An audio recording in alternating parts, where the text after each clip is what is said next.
পরে আপনার বন্ধু বান্ধব কিংবা আত্মীয় স্বজন যদি সৌদিতে থাকে তার ওই নামটা জিজ্ঞাবেন যে সৌদি আরবে এই কোম্পানিটা আছে কিনা, যাচাই করতে হবে যে এটা কি সাপ্লাই কোম্পানি না এমনি আলাদা কোম্পানি। হ্যাঁ, আপনারা কিভাবে অরিজিনাল বিষয়টা কোম্পানিটা চিনবেন জানেন? সৌদি আরবে সব থেকে ড্রাইভিং বিষয় যদি আসে এক নম্বরে কোন কোম্পানি আছে?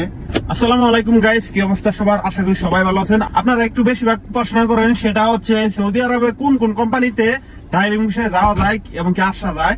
তো এই বিষয় নিয়ে কিন্তু আজকের এই ভিডিওটা আপনারা সবাই পড়াশোনা করেন যে কোন কোন কোম্পানিতে গেলে ভালো হবে। বিভিন্ন রকমের সৌদিতে কোম্পানি আছে, তো আপনারা কোন কোম্পানিতে আসলে ভালো হবে। আমি আছি আজকে আপনাদের সাথে, আর আমাদের সাথে আছে নাজিম ভাই। হ্যাঁ, আইয়ো আনা মওজুদ, আইয়ো মাবিকুব বাকার। আচ্ছা নাজিম ভাই, এখনকার আপনার কাছে জিজ্ঞাসা করি যে সৌদি আরবে সব থেকে ড্রাইভিং বিষয় যদি আসে এক নম্বরে কোন কোম্পানি আছে? মানে কোম্পানি আছে, বহুত কোম্পানি আছে। কোম্পানি কিন্তু কোম্পানি ভালোর মধ্যে আছে, বহুত কোম্পানি আছে, কিন্তু সাপ্লাই কোম্পানিতে আসলে সমস্যা। হ্যাঁ ঠিক আছে, সাপ্লাই কোম্পানি না আসিয়া যে কোনো একটা কোম্পানির শরিকা আছে বা বড় বড় শরিকা গুলোর মধ্যে শরিকা বললে তো বুঝবো না বাংলাদেশ থেকে। কোম্পানি আসলে ভালো, কিন্তু যাচাই করতে হবে যে এটা কি সাপ্লাই কোম্পানি না এমনি আলাদা কোম্পানি। হ্যাঁ, আপনারা কিভাবে অরিজিনাল বিষয়টা কোম্পানিটা চিনবেন জানেন? ধরেন আপনার দালাল একটা কোম্পানির কথা বললো, সেই কোম্পানির নামটা আপনার মোবাইল কিংবা লিখে রাখবেন। পরে আপনার বন্ধু বান্ধব কিংবা আত্মীয় স্বজন যদি সৌদিতে থাকে তার ওই নামটা জিজ্ঞাবেন যে সৌদি আরবে এই কোম্পানিটা আছে কিনা।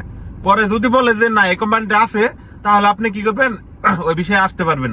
আসার পরে তাহলে আপনি ভালো টাকা ইনকাম করতে পারবেন। আর যদি না জিগান, তাহলে আপনি যদি মনে করেন যে না রে সৌদি কোম্পানির কথা শুনতে খুশিতে চলে আসেন।